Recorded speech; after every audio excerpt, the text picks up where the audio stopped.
Bom dia, boa tarde, boa noite, sejam bem-vindos a mais um episódio do nosso Tudo é Possível podcast. Eu, vocês já sabem, sou o Karim Feres, tenho o meu parceiro energético, Fábio Wood, e recebemos pessoas interessantíssimas. Mas antes de apresentar o convidado de hoje, quero falar para você, verifique se você está inscrito no canal, hein? Verifique.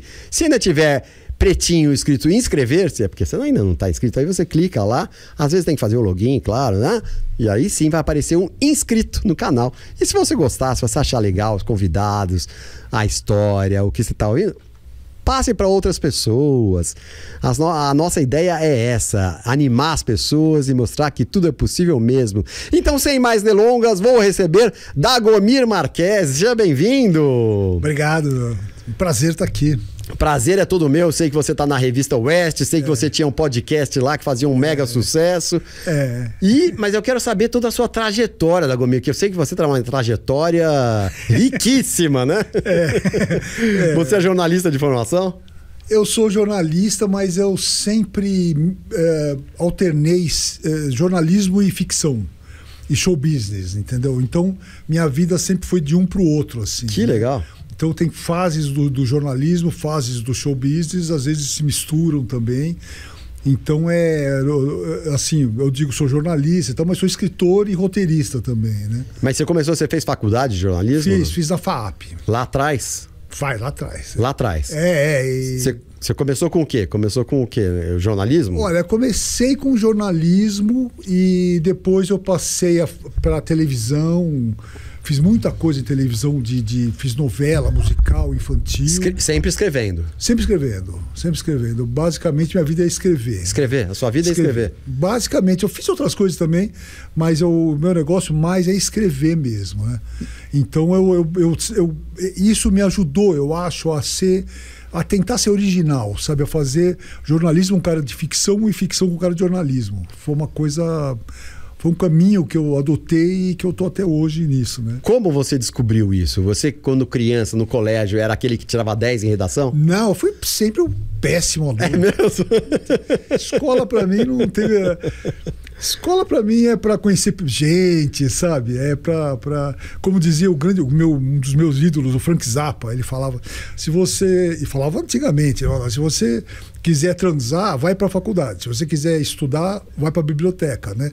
Hoje você troca a biblioteca por internet. Né?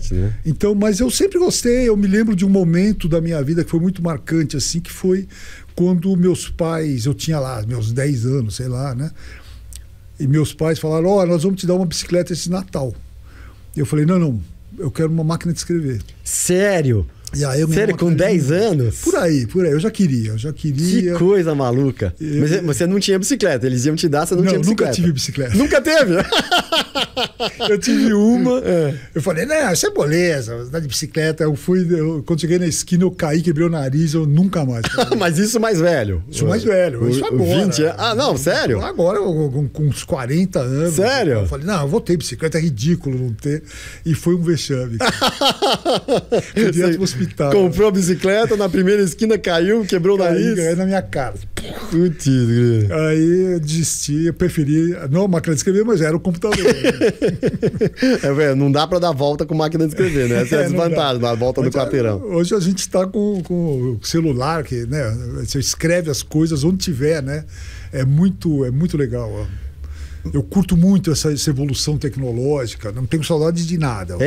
Adoro o que vem. O que vem é sempre melhor do que o que já veio, né? Mas tem muita gente, você tem necessidade do papel? Porque tem muita gente... De jeito nenhum? Mas de jeito nenhum, eu aboli o papel. Aboli o papel porque, para mim, o papel é uma nostalgia, é uma coisa... Sabe, o papel eu acho que existe muito com relação a isso... o fetiche, sabe? Então, uma coisa é você falar assim, estou lendo um livro e mostrar que você está lendo um livro, sabe? Ou você fazer aquele clássica foto. Você vai tirar uma foto para divulgar e tal, você vai na frente da biblioteca, né? Porque aquilo dá uma imagem, você fala, nossa, atrás de mim, como eu sou culto, tem esse monte de livro e tal. Eu tenho uma quantidade de livros absurda no meu celular aqui. Eu estava agora escolhendo o que eu ia ler, não sabia, porque tanta coisa, tanta opção. Então, para mim, acabou... No Kindle? Você usa tipo Kindle? Uso o tipo Kindle, mas para celular. Eu não tenho o Kindle mesmo, aparelho, mas eu uso o celular, uso o computador, uso iPad, né? O iPad não, como é que chama? Tablet, né? Tablet. Então, eu leio direto, não uso papel mais, acabou. Eu gosto de comprar livro, ler livro, marcar livro, eu anoto, depende do livro, esses livros. Então, eu tenho muito livro não ficção, que aí eu marco, né? Mas que eu marco, escrevo. Isso que é legal para as pessoas saberem, que é muito melhor você gravar você anotar no Kindle. É muito melhor porque aquilo fica junto com você, fica junto com o livro, fica como uma parte do livro, uma espécie de um caderno de anotações suas. Isso para mim é muito mais útil do que anotar, sabe? Depois ter o livro em casa, aí você fala, pô, eu gostaria de ter uma remissão. Exatamente. Esse está sempre com você 24 horas por dia. Você vai viajar, fala, esqueci o livro, puta, não vai dar para ler aquele livro. Tá aqui comigo. Verdade. Onde eu tiver, se eu estou no metrô, pego, abro, leio. E também isso para imprensa, para tudo. Eu aboli papel completamente. Eu não tenho mais nada. Que legal, né? Porque assim, você se acompanhou super essa evolução da tecnologia. Sim, e sempre a favor. Sempre a favor. Eu nunca vejo esses avanços como uma ameaça, sabe? Vai tirar meu emprego. Tira emprego de quem não se adaptar, né? Como agora, essa fase de inteligência artificial, que está dando um pânico geral. Claro, Meu, para mim isso é um amigo. Isso aí para mim é um parceiro que eu estou usando, entendeu? Então tudo vai do ângulo, né, que a gente vê. Claro, é claro. Como agora eu escrevia para a OS sobre o primeiro brinquedo com inteligência artificial, né? Chama Grok. Grok. É um brinquedo que conversa com a criança. E vira... Que legal. Aí já começa, é o Chuck, né? É um bonequinho? É um bonequinho. Ainda não foi lançado oficialmente, mas... Que absurdo. Não é absurdo o quê, meu? Deixa a criança já ter contato com essa realidade desde que nasceu, cara. Para com isso, sabe? Então eu sou sempre... Isso por causa dos anos todos, né? Que eu tenho contato. Sempre esses medos da tecnologia nunca dão certo, entendeu? A ameaça e tal. Meu, deixa vir, é ótimo, sabe aproveitar, né? Ótimo. Eu acho assim, né? Ótimo. E aí, vamos voltar lá então. Você com 10 anos, teus pais falaram, vou te dar uma bicicleta. Você falou, não, eu quero uma máquina de escrever. E aí, te deram? Me deram, aí eu ficava fazendo duas coisas. Isso que você perguntou se era ficção ou jornalismo. Eu ficava ouvindo o jornal do rádio, na época, e como se fosse uma estação noticiosa, entendeu? Eu ficava brincando que eu era uma estação noticiosa. Sei. Então botava o boletim da hora. Foi ali que eu comecei a treinar. Que legal. E ao mesmo tempo eu escrevi uma espécie de um conto, uma mini novelinha de ficção científica, assim, em papel de caderno, mas na máquina, né? E eu tive a sorte de guardar isso, eu tenho até hoje guardado. É muito legal. Que legal. Então isso que eu acho legal do papel. Isso... Mas eu digitalizei, já botei no ar, assim. Tá lá no fundo da minha cama lá. Mas no papel em si não é uma coisa que eu quero digitalizar imediatamente para poder preservar, divulgar, né? Entendi. Papel você não divulga, você não consegue. E se você perder, perdeu, né? Perdeu, estragar. Entendeu? Então, para mim, o digital é assim, você deixa as coisas, dentro do possível, eternas, né? E você divulga, você não fica uma coisa, tem um negócio lá em casa. Não, tá aí, tá para todo mundo, né? Eu te apresentei com o Dagomir Marques, mas eu sei que Dagô, na revista Oeste era Dagô, Dagô, e Tony Carbone. Tony Carbone. Como é que é esses dois? Meu, o Tony Carbone, o Dagô eu não sei como surgiu, cara, foi coisa de sei lá, muito cedo surgiu esse apelido e ficou até hoje. Muito cedo? Eu achei que era o contrário. Minha família chama de Dago, né?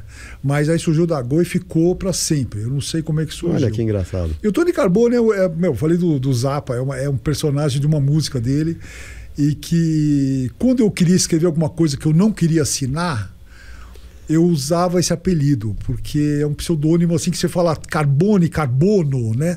Papel carbono, de copiar e tal. E eu usei várias vezes esse Tony Carbone. Que legal, que legal. Você assinou o que com ela? Eu assinava eu fazia um folhetim policial, sabe? Há muito tempo atrás, na Editora 3, eu fazia um boletim policial que chamava Detetive Castro. Não foi só, foi várias coisas que eu assinei, mas essa foi a que marcou mais. Porque acabou virando livro, né? E foi muito legal fazer O Detetive Casso, por Tony Carbone. Que legal, que legal. Legal. Bom, aí você começou na máquina de escrever com 10, 11, 12 anos, 13 anos. E aí aí foi colegial, faculdade, jornalismo, como é que foi? Aí eu resolvi, uma certa altura, que eu queria... Eu fiquei louco por quadrinhos, história em quadrinhos. Eu fiquei alucinado e sou até hoje, né? Sou até hoje, então... Mas naquela época existia uma coisa de você ser professor de quadrinhos, teórico dos quadrinhos, sabe? Humberto Eco, os grandes teóricos e tal. E eu resolvi que ia ser sociólogo, né? Aí foi um dos maiores erros que eu cometi na minha vida. Foi ridículo, porque passei 3 anos na USP, passei uma matéria nos 3 anos, não tinha a menor vocação para aquilo. Era uma bobagem, era uma bobagem. Então, quando eu saí, quando acabou essa fase, Você ficou 3 anos, aí você abandonou? Abandonei, claro. Você abandonou? Abandonei desde antes de entrar. Mas aí nos 3 anos oficialmente, depois de 3 anos oficialmente, você abandonou. Aí eu fui para a FAAP e fiz jornalismo. Fiz curso de jornalismo mesmo. E aí, já no jornalismo, você já se encontrou na faculdade? Aí eu juntei as coisas, porque eu falei, é uma coisa de você escolher um caminho que ninguém vai. Isso sempre foi minha marca, assim, sabe? Onde que tá vazio, sabe? Tá aqui a avenida cheia de gente. Engraçado, eu também sou assim. Né? É muito legal, né? Então você pega a rua que tá vazia, né? Então na época eu falei, bom, já que eu gosto de quadrinhos, eu sou jornalista, eu vou ser um crítico de quadrinhos. E eu fui aceito, assim, muito bem aceito na época, tinha muito prestígio esse papel, né?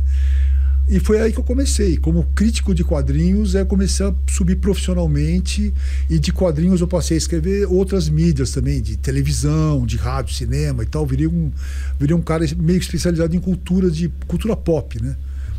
Então me fez muito bem.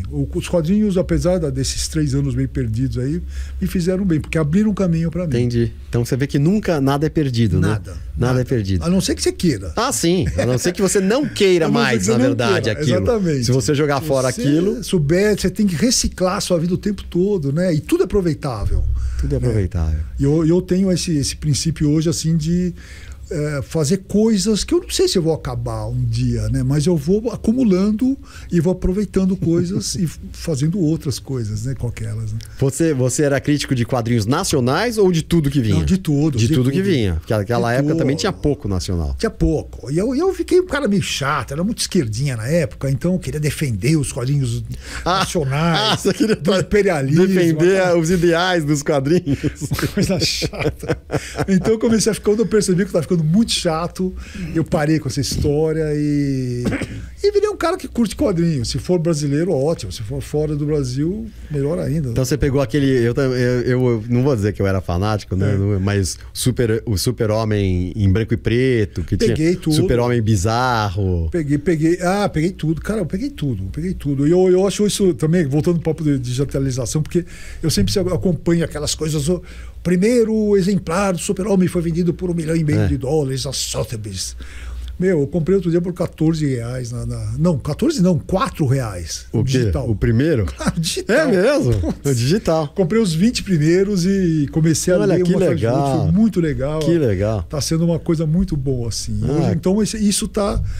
Hoje está numa fase de ouro dos quadrinhos. Se você pensar que você tem acesso a coisas que você não tinha, né? Me dá essa dica aí depois, que eu quero esses primeiros do Homem-Aranha, Batman e Super-Homem. Cara, tudo. Homem-Aranha também eu vi todos os principais primeiros números por causa da assinatura da Marvel.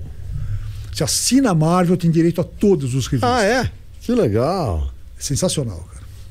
Aí eu comecei a ver primeiro Homem-Aranha, segundo, primeiro o Surfista Prateado, entendeu? Que demais. E vendo de um por um, e eu anoto tudo isso daí. Eu não só leio, eu anoto, faço coisas para mais tarde fazer algum trabalho a respeito. Assim. Que demais, que legal demais. Bom, aí você começou lá no FAAP, né? Já se encontrou e começou a fazer coisas. Como é que você entrou no mercado profissional? Bom, você já estava no quadrinhos, no quadrinho você foi para crítico de cultura. O primeiro jornal que eu participei era um jornal chamado Movimento, que era um jornal muito político, muito esquerda e tal, mas lá eu convenci os caras a falar a falar de quadrinhos e falar de cultura pop, né? Só que eu tinha que falar daquele jeito, né? Isso aqui, o Tio Patinhas, o imperialismo. Tá. Aí eu me livrei disso e fui para outras revistas e fui crescendo. Eu acho que nessa época foi um crescimento que eu cheguei à revista Veja, na época que era a mais importante, né? Eu virei crítico de cinema da Veja. Década de 80, mais ou menos? Década de 80 foi muito importante para mim. Foi uma coisa que aconteceu muita coisa. Então, quando eu cheguei a crítico de quadrinhos da Veja, eu meio que não tinha mais para onde ir no Brasil, né? E aí minha vida deu uma virada completa, eu fui fazer televisão. E como é que foi isso? Como é que foi? Começou porque eu queria fazer, né? Eu queria fazer televisão, eu como escritor... Então deixa eu só fazer um parênteses, que eu perguntei como foi, e você falou, eu queria fazer. Então começa sempre daí, né? A gente tem que querer alguma coisa. Exatamente. Porque aí o universo ele vai te ajudando. É uma das perguntas do seu questionário aí, que eu já vou adiantar, né? Eu quando comecei, eu falei, eu sei escrever mais ou menos e tal, eu tenho facilidade para isso. E eu pensei, qual o posto que dá mais dinheiro escrevendo no Brasil? Que louco, você fez essa reflexão. Bem objetivo, né? Falei, eu quero ganhar muito dinheiro, não quero ficar... Né? A essa altura eu já não era mais... Não era mais esquerdo. Não era mais esquerdo. Ainda era. Capitalista, capitalista. Capitalista de esquerda. Então eu falei, o melhor trabalho, o mais bem pago do Brasil é ser autor de novela na Globo. Ganhar uma fortuna, né? Era um absurdo. E desde o momento que eu decidi ser, até virar autor, passou um tempo muito menor do que eu esperava. Entendeu? Passou um tempo... Foi assim, sei lá, um ano, não sei. Foi uma coisa muito, muito rápida. Porque eu tinha objetivo. Essa é uma coisa que eu vejo que é uma marca do seu programa aqui de como chegar lá, né? Como tudo é possível, né? Exato.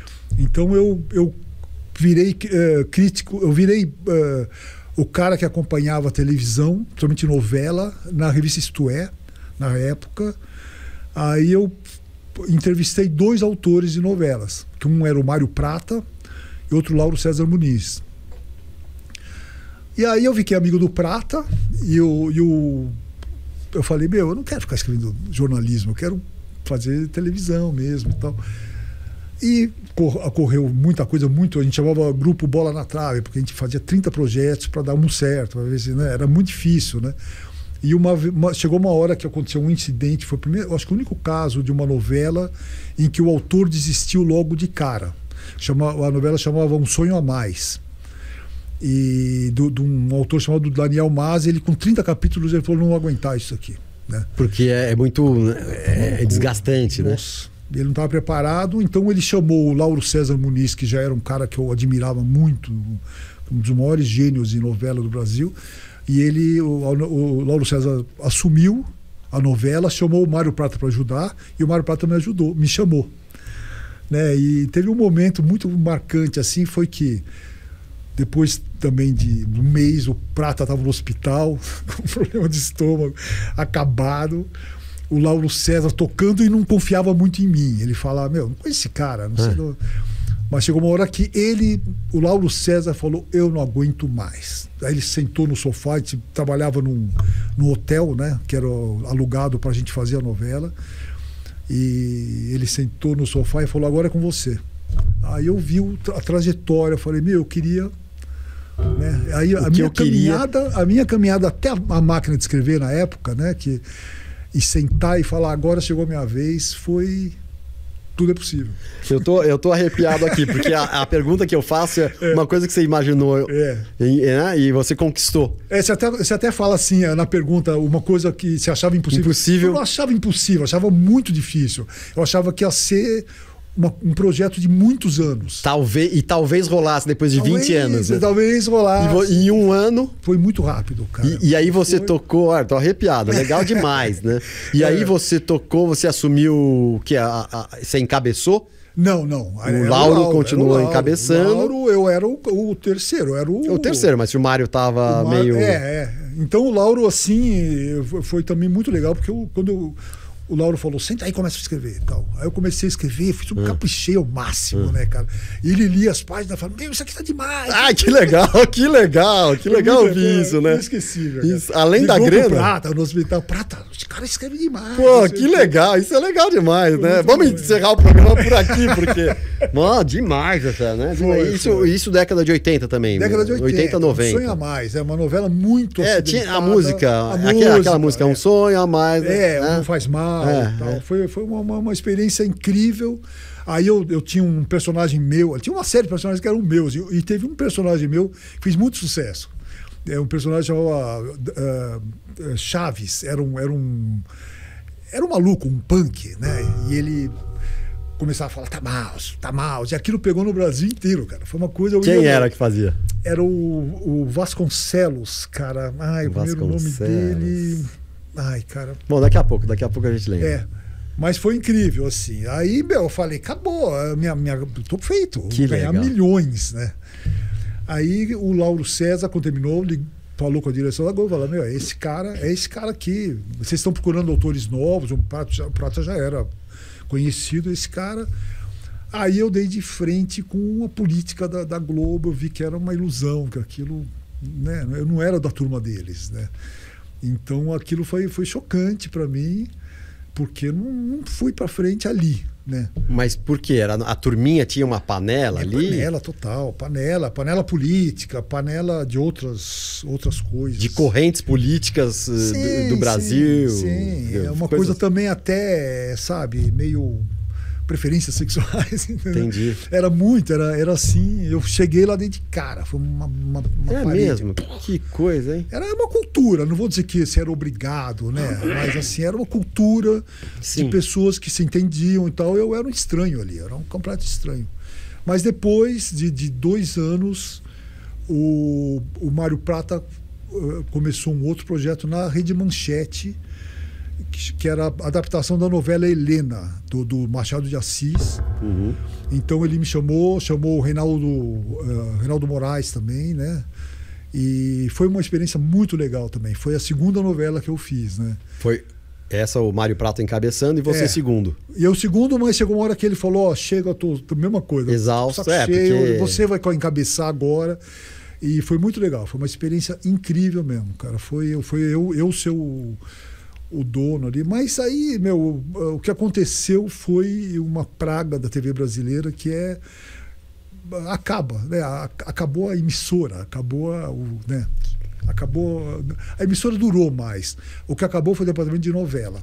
Acabou primeiro, a novela foi verdade. muito bem, vendeu para o exterior um monte, aí uma novela muito bem feita, com diretores incríveis, sabe? E tinha um conceito visual incrível, passado no século XIX e tal, mas era muito bom, assim, um negócio que eu tenho um orgulho muito, muito grande de ter feito.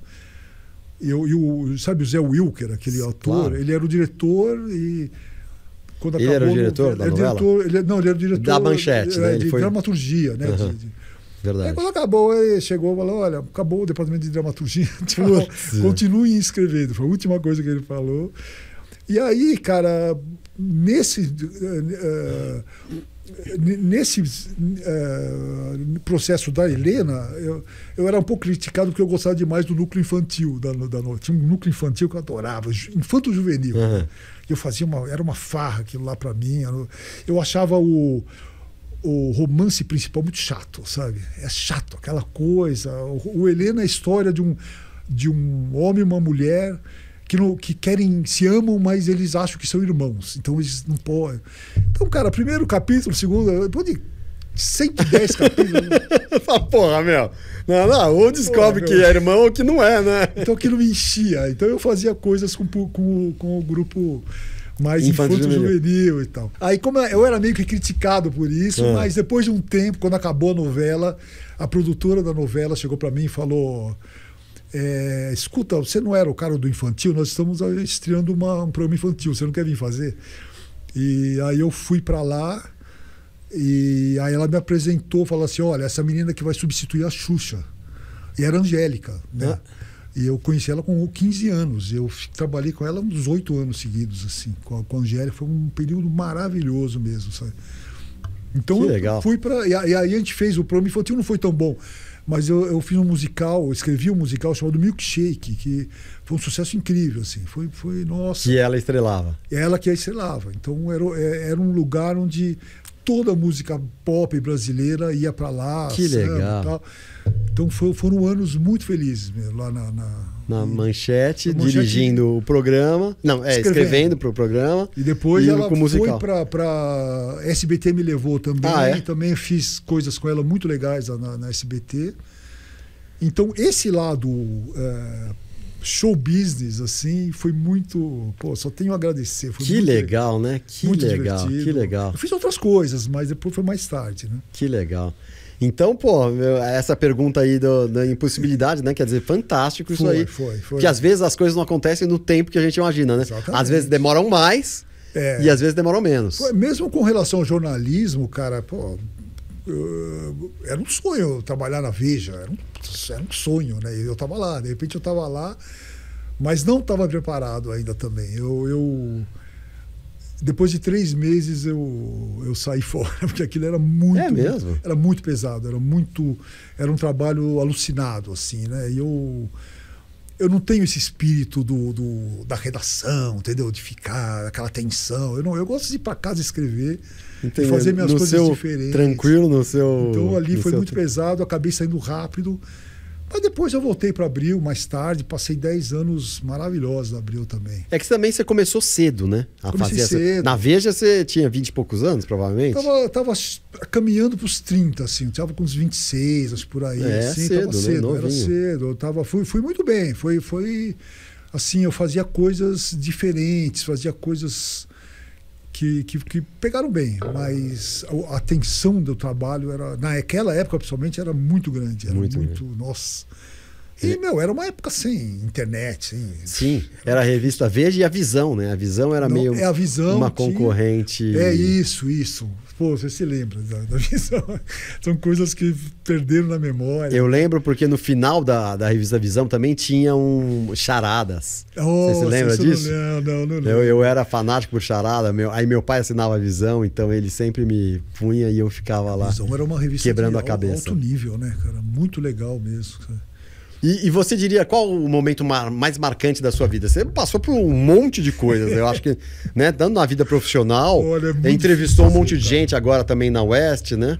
Muita gente, cara. E eu passei esses 10 anos na Abril, depois, já em 97 a 2007, foram 10 anos de muita experiência, muita loucura, assim, sabe, de jornalística, assim. Eu fazia coisas que ninguém fazia. Daí eu comecei a ficar famoso por isso. Mas então, tipo o quê? Tipo assim, eu escrevia encostar na parede de ponta cabeça. Não. Porque ninguém fazia isso. Não. Você vai falar de jornalismo gonzo? Gonzo? Já ouvi falar. O que é? Jornalismo gonzo é quando o jornalismo tradicional, o repórter vai relatar o que está vendo. Uhum.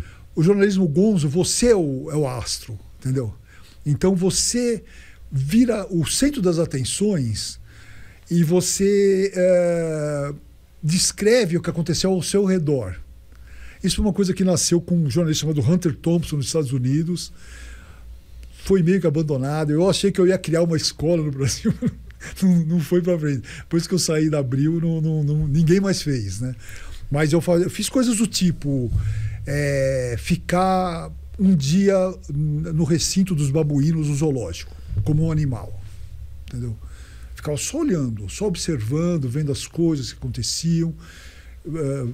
A pobre da família dos babuínos ficou presa ali, ficava me olhando, falava, pô, que sacanagem, estamos aqui, né? Mas esse é o tipo de coisa que eu fazia na Abril. Ah, que legal. Então você foi precursor disso, né? Porque depois isso aí virou... De nada, porque ninguém mais faz. Ninguém mais está fazendo isso. Então, é um tipo de jornalismo que é assim, mais visceral. Assim, é uma coisa que você se joga naquilo. Não é aquela observação à distância, né? Entendi. Então, eu fiz ali algumas coisas do tipo. Teve outra vez que eu fui convidado foi uma ideia do Adriano Silva, que era super interessante. Eu fui convidado a tocar com a banda J Quest. Só que eu não tocava nada, né? Então, o lance era isso. Como é ser popstar sem nunca tocar nada, entendeu?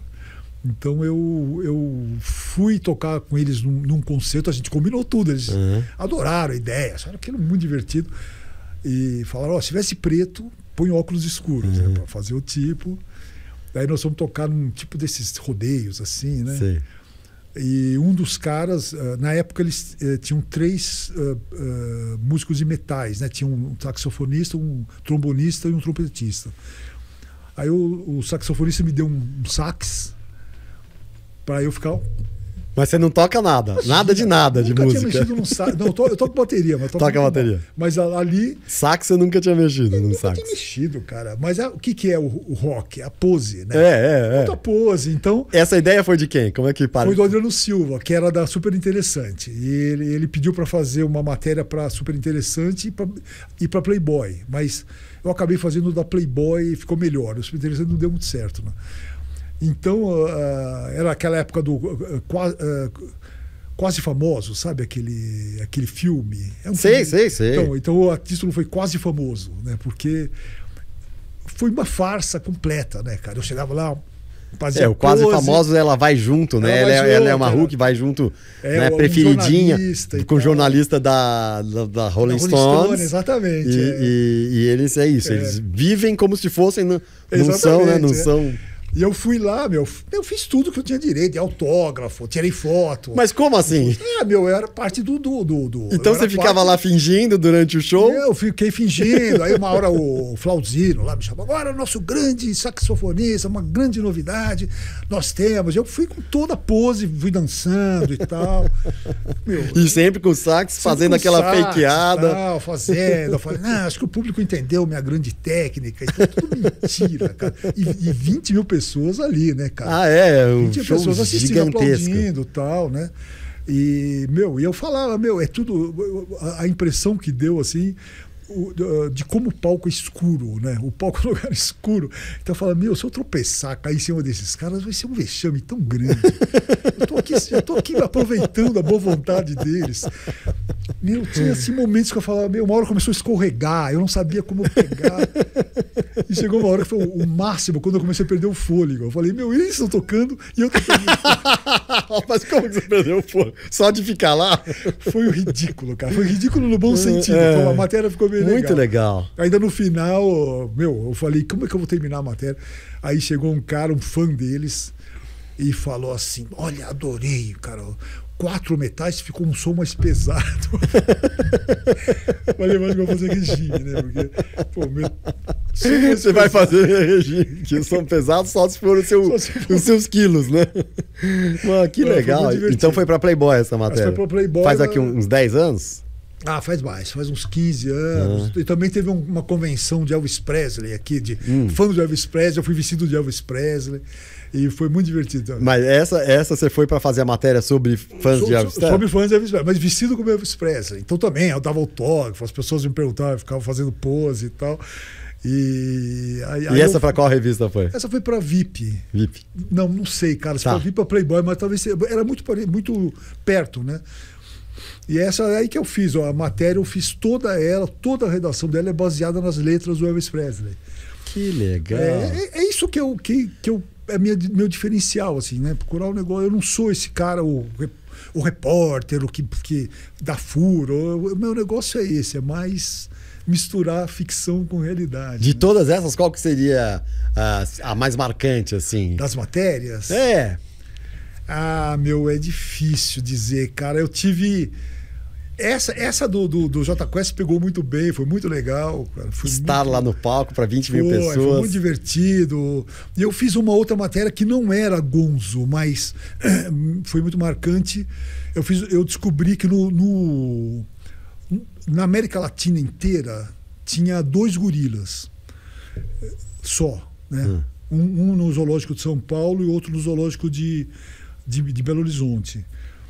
E eu sempre fui ligado a essa onda essa coisa de direitos dos animais, sabe? Essa é a minha causa política, é essa mesmo, sabe? Que legal. Direitos dos animais. Então, quando eu descobri, eu resolvi fazer um perfil desses 2 gorilas, como se fossem pessoas, sabe? Tratando como... E a Cíntia de Almeida, que era a diretora da Playboy, ela topou na hora, teve muita coragem, falou, vai, faz o que você quiser. Foi muito legal. E foi uma experiência muito legal. Fui lá nos bastidores, sabe? Fiquei na cara do gorila. Que legal. Foi uma experiência muito legal, uma experiência existencial muito boa, assim, sabe? Muito, que legal. Muito bom. Que legal. E também foi uma matéria que foi muito... Pegou bem, assim. Eu perguntei aqui a melhor coisa que já aconteceu com você. E você deu uma resposta que eu quero que você me explique. Você pôs frequentar as sessões da Dona Aparecida, é isso? Totalmente enigmático. Então. Me explica agora. É o seguinte, eu era muito criança, muito criança, muito, assim, 4, 5 anos, 3 anos, não sei. E a minha família frequentava as sessões espíritas de uma prima do meu pai, que era a Dona Aparecida. Então, o que eu digo que foi importante para mim, porque aquilo foi a minha base espiritual, entendeu? Aquilo me deu uma base de crença, de saber o que eu sou, sabe? A minha religiosidade não nasceu assim... Quando eu estava com 20 anos, alguém me convidou para ir na igreja. Não foi assim. Ali nasceu de criança mesmo, né?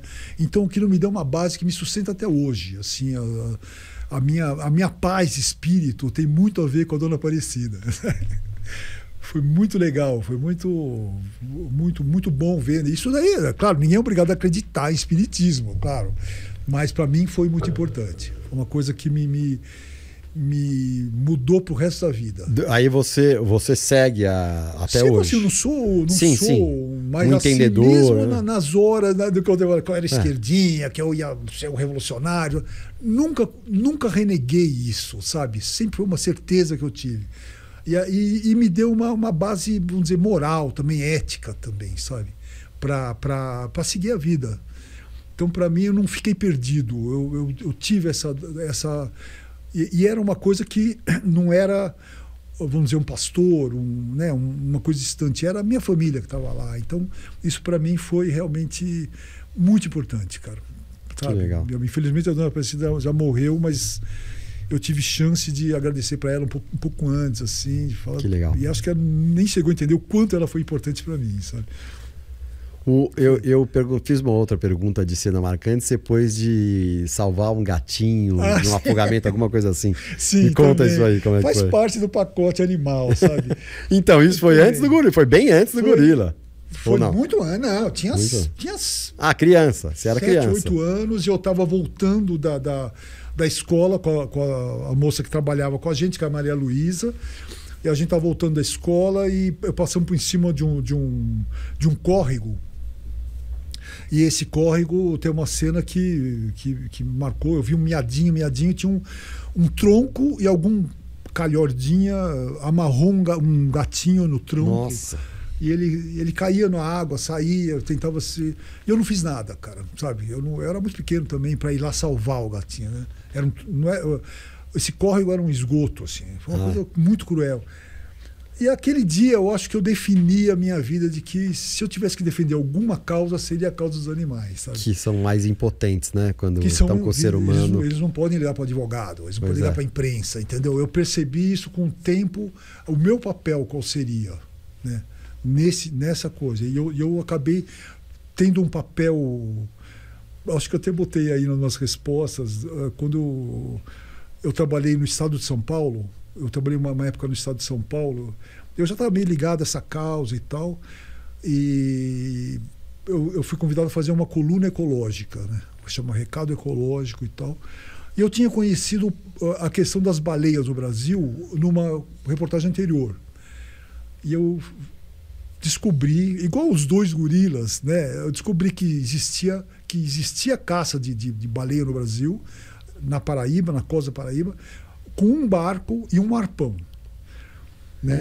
E era uma empresa japonesa, eles matavam, faziam um massacre de baleia. É mesmo? Era um absurdo. Isso década de 90? Não, ainda 80. Isso era 80 década de 80. Ainda. Mais para frente, de 85, 86. Tá. E existia um projeto de lei para acabar com isso. existia alguns ONGs lutando por isso, mas ficava no gueto ali, não espalhava, entendeu? Então quando eu descobri que existia uma lei que não passava por causa de 2 senadores do Paraíba, que vetavam tudo... É mesmo. Aquilo me deixou muito puto, cara. Aí eu fiz a minha segunda coluna foi 10 razões porque eu acho que deve parar a caça-baleia. Cara, e foi uma loucura, foi uma insanidade, porque começou a chegar cartas abaixo-assinadas do Brasil inteiro. Todo dia vinha lá o nosso boy do Estadão, mais hoje, aquele monte de carta, um monte de apoio. Começou a ter apoio de artista da Globo, artista de músicos famosos, políticos. E aquilo foi crescendo, crescendo, crescendo. Então, foi uma experiência de viralizar antes da internet. Entendeu? Que legal. Que é muito mais difícil, né, cara? O cara chegar, claro, escrever uma carta... Pagar o selo. Pagar o selo, sabe? Passar papel, levar... Hoje seria uma coisa diferente, seria... Mas viralizou, foi uma coisa... Que legal. E chegou num ponto de tanto papel, tanta coisa, que a direção do Estadão falou assim, olha, você vai para Brasília, vai entregar isso aqui para o presidente do Senado, para ver se ele acelera essa lei. E foi tudo muito oficial, foi até lá e tal, foi fotografado, entreguei para o presidente do Senado na época e tal. Aquele monte de cartas. Um monte, era 15 quilos era um absurdo, uma sacola. E ele falou assim e tal. Como no Brasil é tudo muito devagar, principalmente nessa área legislativa, demorou um ano, né? Mas acabou. Que legal. Não vou dizer que fui eu, pelo amor de Deus. Não, mas você contribuiu para a proibição, né? Proibiu o caça-baleia. Eu popularizei, sabe? Eu popularizei. Então. Eu acho que eu tinha esse dom de tirar do gueto das ONGs, das coisas mais fechadas, e falar para a pessoa comum. Né? Então, foi uma coisa... Eu acho que esse foi assim uma coisa que eu falei, posso morrer agora, sabe? Que legal. Foi uma coisa que eu... Você já tinha ajudado nas novelas? Isso foi depois das novelas ou antes? Foi... Pô, agora você me pegou, cara. Eu acho que foi entre uma novela e outra. Entre uma novela e outra. Porque eu tava para te perguntar, você ganhou rios de dinheiro nas novelas? Ganhou? Porque você falou, eu queria... Córrego. Você falou, tá mais para córrego. Córrego. Não ganhou rios de dinheiro. Não ganhei, ganhou não ganhei, córrego. cara. A televisão é uma coisa que ou você entra e pertence a eles, ou Entendi. você, entendeu? Então, mesmo esse tempo todo com a Angélica e tal, eu ganhava meu salário ali, nunca deu muito dinheiro, não. O que, de certa forma, sei lá, eu acho que era a minha missão, entendeu? Era continuar. Então, Legal até demais. hoje, eu não paro de trabalhar. Vou fazer 71 anos e, não me nego a pensar em parar de trabalhar. Que legal, que legal. Cada vez mais agitado, inclusive. Demais. A gente tem aqui um quadrinho que é dica de livro do entrevistado. Eu queria saber livro que te marcou e também depois uma dica de livro para os nossos espectadores, para os nossos seguidores. Olha, qual que você diria? Cara, eu vou te Quais? falar, é difícil falar. Eu até pensei em 3 livros, um que me marcou, mas ele não é tão importante assim, entendeu? Mas me marcou. É um que chama... Tá aí, eu acho, até. Vamos buscar. É mais fácil do que eu pegar o meu aqui. 740 Park. Isso, 740 Park. É um livro que... Eu escrevi algumas biografias já, né? Ah, é? Eu virei um biógrafo profissional, assim. Quem quiser contar a história, me chama e eu conto a história dele, faço um livro. Você como fantasma ou dos dois jeitos? Geralmente como fantasma. Eu prefiro que a pessoa conte a história e eu formato a história, né? Eu acho melhor, porque ela contando tem o tom dela, tem... Eu prefiro. Mas... E esse livro, 740 Park, né? É a biografia de um prédio. Isso me mudou a ideia de biografia. Né? A história de um edifício de Nova York que foi o edifício da aristocracia nova-iorquina, dos Rockefeller, sabe? Mesmo? Dos Vanderbilt, os caras que fizeram fortunas com trem, com petróleo, mas uma 100 anos mais atrás, antiga. né? Então, esse livro conta a história de cada apartamento, como foi, quem morou ali, os que não puderam morar, que é tipo astro de Hollywood. Não, você não entra. Que tentou morar, sangue, morar e não tem sangue azul para entrar aqui. Sangue aristocrata, só aristocracia. Só, né? Então eu achei muito interessante esse livro. E agora, no final do ano passado, fui para Nova York, passei lá, dei uma olhada. Claro que eu não entrei, mas foi muito legal. Que legal. Pertinho, assim, ver que ele continua. Assim, já não é mais o que era, né? Hoje tem uma nova geração de edifícios que são muito mais modernos, mas também são assim, entra qualquer um. Então tem mafioso russo, entra qualquer um. Esse continua fechado, né? E, então esse foi um livro que marcou. Agora, você falou de de livros que eu recomendaria. Dica, exatamente. Aí eu peguei 2 livros que têm a ver com a questão da criatividade, né? Um é o The Real Frank Zappa Book, que é uma biografia, uma autobiografia também com fantasma, assim, com ghostwriter ali, em que ele conta como você cria a partir do caos, né? Como você... Tudo para ele, para fazer música, ele grava tudo. Ele grava as pessoas conversando, grava o cara apitando lá fora, grava um trecho do ensaio, grava concertos completos. Ele não deixa de gravar nada. E na hora de lançar o disco, ele junta essas partes, né? Daí fala, o Zappa é muito louco e tal. O que ele fez foi colar as partes, né? Então, isso aí você aproveita em tudo. Como escritor, você aproveita essa lição também. Verdade. Né? Você aproveita aí. E o outro livro que eu coloquei é o On Writing, né? Como é que é? É do Stephen King. On Writing. Isso aí, o Stephen King, que é um grande autor de terror e tal. E é um livro em que ele se dedicou a contar a vida criativa dele, né? Como é que ele... O Stephen King, por incrível que pareça, ele era um professor de inglês, meio pobre e tal, e ele... escreveu o primeiro livro dele era o Carrie, né? Aquele Carrie Estranha. Ele escreveu e jogou no lixo. Falou, puta, eu sou uma porcaria. Imagina se eu vou fazer. Que loucura. Pra lá, vou voltar para a aula. Que loucura. E por um acaso a mulher dele falou, não, pegou, leu, falou, o que é isso, cara? Publica isso aqui. E deu no que deu, né? Olha que loucura. Virou um dos maiores autores. Pois é. Milionário, vendeu inúmeros para cinema, né? Filme, E o Stephen King é o cara que eu admiro, assim. Ele, vamos dizer assim, um pouco contrário do Zappa. Ele é mais... Ele me ensina a... Ele cartesiano, ele fecha, né? Ele tem a disciplina. Ele falou, 6 horas por dia eu escrevo, né? Não importa se é Natal, se é... Não importa. Eu escrevo 6 horas por dia. Então, essa disciplina dele, que eu não tenho, inclusive, mas você mistura o caos de um com a disciplina do outro... Fica uma coisa legal. Que legal. Então, a dica de livro do entrevistado de hoje, que é o da Go. Vamos lá, 740 Park, do Michael Gross, que é a biografia de um prédio de Nova York.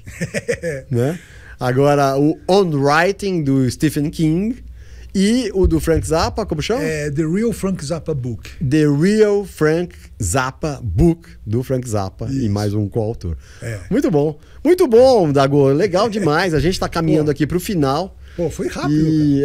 Passa rápido quando o papo é bom. Então, eu queria pedir para você, a gente tem umas brincadeiras aqui no nosso podcast. Aqui tem um baleirinho. E depois você vai tirar aqui uns bottoms. Mas antes dos bottoms, eu quero que você gire aqui e pegue algum que tenha uma mensagem aí. E aí você leia a mensagem e obedeça a determinação. Pega lá no fundo, cara. Pega da frente, do fundo, do meio, de onde você quiser. Vamos ver o que é. Isso a gente, olha, improviso puro. Qual que é? Leia aí. Mandaram uma mensagem de amor. E agora? Você pode mandar uma mensagem de amor abstrata ou individual? Ou... assim... Aí, quantas horas tem ainda? Mensagem de amor não vou cair no tradicional, né? Tipo, mas... A mensagem de amor aos que me acompanham até hoje, né? Sei lá, já que eu estou aqui, uma mensagem de gratidão às pessoas que me apoiam, né? Eu cito minha mulher, a Litsi Bar, que me apoia. Como é o nome dela? Litsi Bar. Litsi Bar. Ela é escritora e artesã também. E que soube me amparar num momento muito difícil, né? E eu sou muito grato a ela por tudo que ela me fez. Eu sou muito grato ao meu filho Ícaro, que é um grande amigo que eu tenho, está sempre comigo, que legal. Tá sempre, nossa. A minha irmã Diva também, que vai assistir aí também, vai estar assistindo, e que está sempre me apoiando também. É aquela que, quando você tá com um papo chato, assim, fala, o Diva, eu preciso falar com você. Ela, tá bom. É aquela que, quando você liga. Me aguenta. Não, eu tô com problema e tal. Então, sei lá, tô dando esses 3, mas tem muito mais, né? Tem minha tia Rogéria, que vai fazer 94 anos, que até hoje a gente se fala, e aí vai. Tem muita gente que eu poderia agradecer. Mas é uma mensagem de amor, assim, pra... Né? E aí uma mensagem de amor também de sei lá, mais abstrato ainda, que parece bobo, mas as pessoas comuns, entendeu? Eu acho que é importante a gente não esquecer disso, sabe? Amar as pessoas, ou seja quais forem, né? Uma coisa que meu pai e minha mãe me ensinaram a ser humilde. Quando eu tive meus momentos de me tornar, né, metido, né, arrogante, né, foi um erro que eu cometi na vida e inclusive foi a Litsi, uma das pessoas que mais me notou. Olha, você está ficando arrogante, eu estava numa onda muito boa de sucesso e tal, e depois eu levei um tombaço, né? A gente, depois da arrogância, vê o tombo, e então eu jurei que eu nunca mais ia ser arrogante na vida. Então é o amor pela quem merece amor. Legal, também, né? Legal, bonito demais. Agora você pode pegar uns bottoms aqui, que vai ser as lembrancinhas do nosso podcast, e depois de você... Legal, cara. Pois é. Beleza. Se quiser pegar mais de tudo é possível. Legal. Nosso cara, bottom do Tudo é Possível, do podcast. Boa. Legal, cara. Legal demais. E agora vai ganhar o presente principal, que é do meu parceiro Fábio Wood, que é um desenhista. Legal. E ele tá fazendo aqui, enquanto a gente tem esse papo, ele tá fazendo e vai pôr o desenho aqui no ar, ali, ó. Ali em cima. Olha lá. Gostou? Legal, cara. Bom. Muito bom. Pra quem gosta de quadrinhos... Legal demais. Pois é. Você vai receber isso depois. E eu queria agora, para finalizar, Dagô, eu queria que você olhasse para essa câmera aqui e desse uma mensagem para as pessoas que ainda têm dúvidas sobre a possibilidade da vida. As possibilidades. Eu não te dei o presente. Você não me deu o meu presente. Caramba. O presente é meio... É verdade. É simbólico. Não. Simbólico. Aqui todo presente que é o símbolo do que a gente conversou. Assim... Eu tinha uma das maiores coleções de quadrinhos do Brasil. É mesmo? Absurda, uma coisa. É claro que a gente vai mudando para casas menores e eu comecei a ver a digitalização.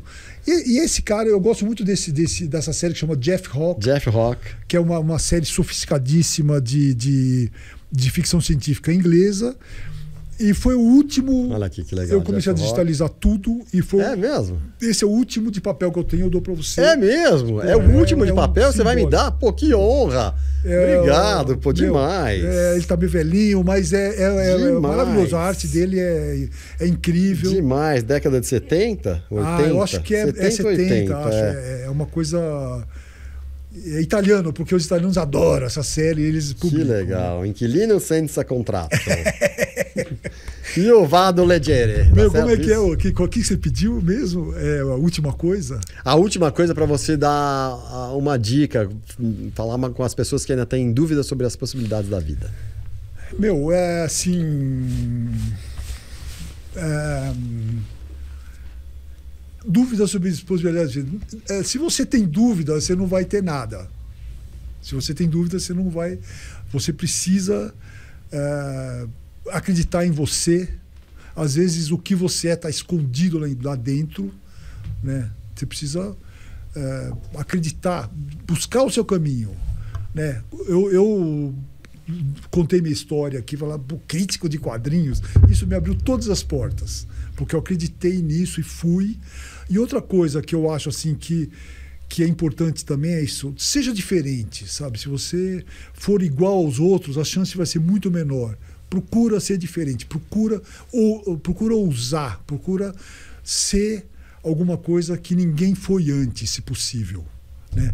Porque aí você vai encontrar um caminho para você atingir o que você deseja, o que você quer, né? São atos ousados, mas todo mundo tem uma vocação única. Todo mundo tem alguma coisa lá dentro que precisa ser descoberta. E às vezes a pessoa tem medo, fala, não, eu não mereço isso. Não...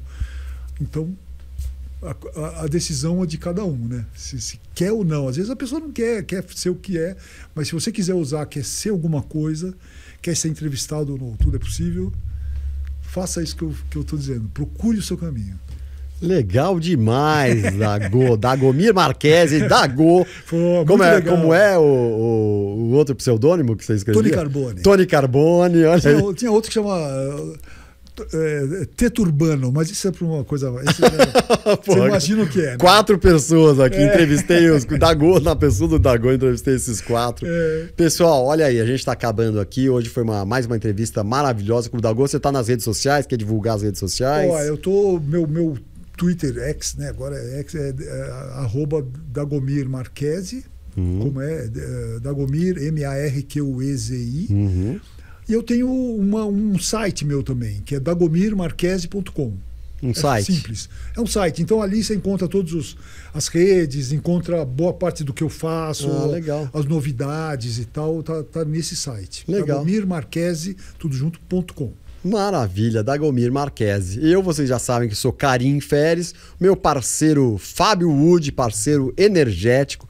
Nós somos o Tudo é Possível podcast, cuja plataforma principal é no YouTube. Então é videocast, mas também estamos no Spotify com Tudo é Possível podcast. Você pode ouvir voltando do trabalho, indo para o trabalho, na hora do almoço. Você pode ouvir as entrevistas, uma mais diferente da outra possível. E se você gostou, vejam outras entrevistas, ou comentem com outras pessoas, indiquem para outras pessoas. E é isso, pessoal. Bora ser feliz e abraço para todo mundo.